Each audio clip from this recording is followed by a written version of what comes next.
Racing to the 2022 Breeders' Cup, and this time let's get an update for Sunday, August the 28th. Big racing recap to get to. We've got the Charlestown Classic on Friday night, the Forego Stakes with Jackie's Warrior, the Jerkens Stakes, the Personal Ensign, the Sword Dancer, and then the granddaddy of them all. They painted the canoe on Saturday in the Travers Stakes, all those stakes races at Saratoga. We'll get you up to date on the latest Breeders' Cup news. Let's go back to Friday night. It was Art Collector, the favorite, and he was trying to repeat in the $1 million Charlestown Classic. He got the job done, was pressured on the front end, but drew away. And Art Collector now, he's got a couple of options on the table. Last year, he won the Charlestown Classic, then went to the Woodward, then went to the Breeders' Cup Classic. So he's got some options. Could he go to the Breeders' Cup Mile? Could he go to the Breeders' Cup Classic? Does he train up to those races, or does he come back and run again in the Woodward Stakes? A big win for Art Collector. I thought this was one of his better performances. He won the Aladar 2 years in a row. This horse, of course, going back to his 3-year-old campaign, won the Ellis Park Derby. Some nice wins for Art Collector on the resume.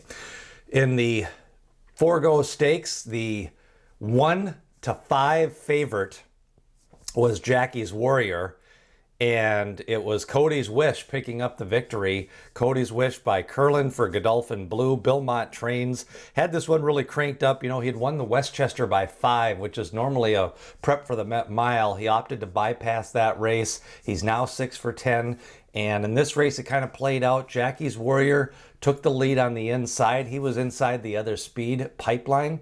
They dueled going into the turn, and you could kind of see, you know, Jackie's Warrior the last couple of races really hadn't had any competition, and he may have been just a little bit short for this race, especially at 7 furlongs with some other pressure. Last time out, he had carried 127 pounds. This time around, he had to do battle with Pipeline. Thought it was a good effort from Pipeline. He probably doesn't want 7 furlongs at that class level and with the pace. The pace of the race was fast. Cody's Wish came rolling late. He's got options. Does he go to the Breeders' Cup Sprint? Does he go to the Breeders' Cup Mile? I think we're definitely going to see Jackie's Warrior in the Breeders' Cup Sprint, and he's probably going to train up to that race.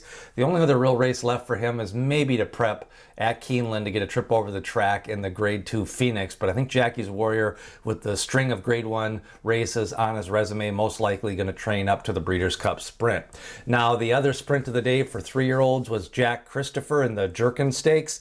Grade 1, Chad Brown Trains, really looked good warming up on the track for this one. Of course, he won the Woody Stevens in June at Belmont.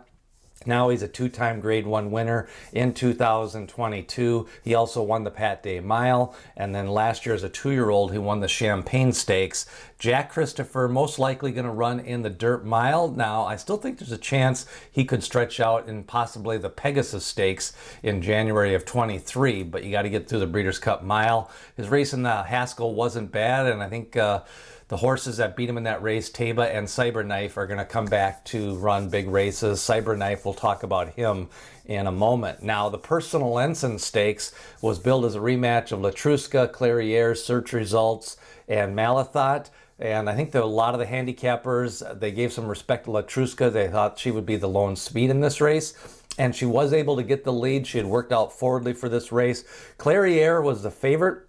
She just didn't have it. She was kind of worked up in the paddock, was kind of anxious in the gate, and then she just kind of came out of the gate flat, was 10-12 lengths behind the race, was never in the race. She finished last as the favorite in the Personal Ensign.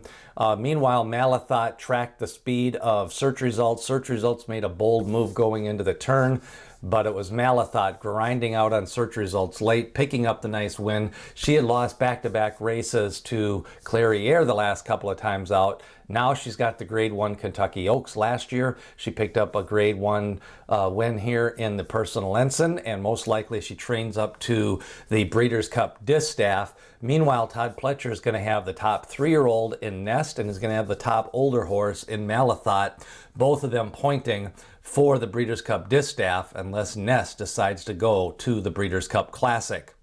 Meanwhile, In the Travers Stakes, they painted the canoe. The 153rd running of the Travers Stakes, it was Epicenter taking all the money, even money on the race. He's now a Grade 1 winner. He hadn't won a Grade 1 victory. Came in 5 wins and 9 starts. The 3 big wins at the Fairgrounds. Then he had lost the Kentucky Derby as the favorite. He'd also lost as the favorite in the Preakness Stakes. Rebounded nicely here after winning the Jim Dandy, a couple of wins at Saratoga. And Epicenter, most likely going to be the second favorite for the Breeders' Cup Classic. Flightline runs next week in the Pacific Classic. And the Breeders' Cup Classic, Epicenter was already 7-1 in Pool 1. Of course, next week, Pool 2 for the Breeders' Cup Classic. Epicenter, the son of Not This Time, picks up the win and goes to the Breeders' Cup Classic. In the Sword Dancer, it was Gufo going back-to-back. He's now won this race 2 years in a row. He added blinkers, a well-timed ride, got up in the final strides. Kind of disappointed in the United Nations the last time. Broome was the favorite in this race. He didn't fire. Probably wasn't one of the better Europeans that came over for this race, although he had run second in the Breeders' Cup Turf last year to Yaibir. Meanwhile, Ad Homo didn't really fire. Channelmaker ran in this race, sat on the outside and kind of just faded down the lane. Mirror Mission, a nice effort along with Soldiers Rising, but overall, a couple of disappointing efforts in the race, but Gufo ran his race. He'll probably go to the Breeders' Cup Turf. He's always tough at that 1.5-mile distance, and Gufo back-to-back Sword Dancers. Now, Epicenter, he is going to probably point for the Breeders' Cup Classic. He's by Not This Time. Of course, Not That Time was lightly raced, and you're going to be looking at probably Epicenter and Flightline, depending on if he wins the Pacific Classic next week, as the favorites. Now, Damon's Mound, a 2-year-old who won the Saratoga Special, he is going to be pointed for the Keeneland Futurity. He worked out on Saturday for trainer Michelle Lavelle. Matera, the winner of the Acorn Stakes, she is out for the year. She was possibly pointing for trainer Brad Cox for the Filly and Mare Sprint, so that opens up a spot. And Matera most likely going to come back in 2024. Now, Mishrif, who ran second to Baid in his last race, he's going to run in the European Champions Day and then point to possibly the Breeders' Cup Turf or the Classic to close out his career for trainer John Gosden. It would be nice to see him in that Classic. Depending on how Flightline does, that field could be big or small depending on what happens next with the Pacific Classic. The Jockey Club Gold Cup next week. Winning, you're in for the Breeders' Cup Classic. You've got Keep Me in Mind, Dynamic One, Olympiad, going to try to go 10 furlongs, American Revolution, the Grade 1 cigar winner last year, and then First Captain continuing to work out well. He is going to be entered in that race. Todd Pletcher with 3 and the Jockey Club Gold Cup next Saturday. We're going to be doing a preview of that race later on this week. 2-year-olds getting ready for Del Mar Futurity and the Del Mar Debutante. Cave Rock, the impressive maiden winner, and Newgate and Having a Meltdown. Bob Baffert could have 3 or 4 in that race. And of course, Cave Rock by Arrogate. Del Mar Futurity next up for him. Carmel Road makes a winning move Friday at Del Mar. He's a 2-year-old. Bob Baffert trains Quality Road. He's one to look at maybe in the American Pharoah Stakes. And we've got the Flower Bowl next week. Of course, Warlike God is going to be entered in that race as a big favorite. The Pacific Classic going to feature Flightline, Royal Ship, Country Grammar, Stiletto Boy, Tis a Magician, and Express Train. We're going to have a preview of that race later on this week. Of course, the Breeders' Cup Dirt Dozen.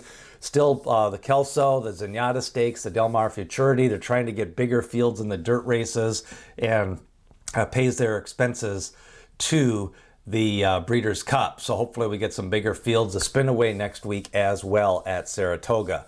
Remember, as D. Wayne Lucas always says, people have opinions, horses have the facts.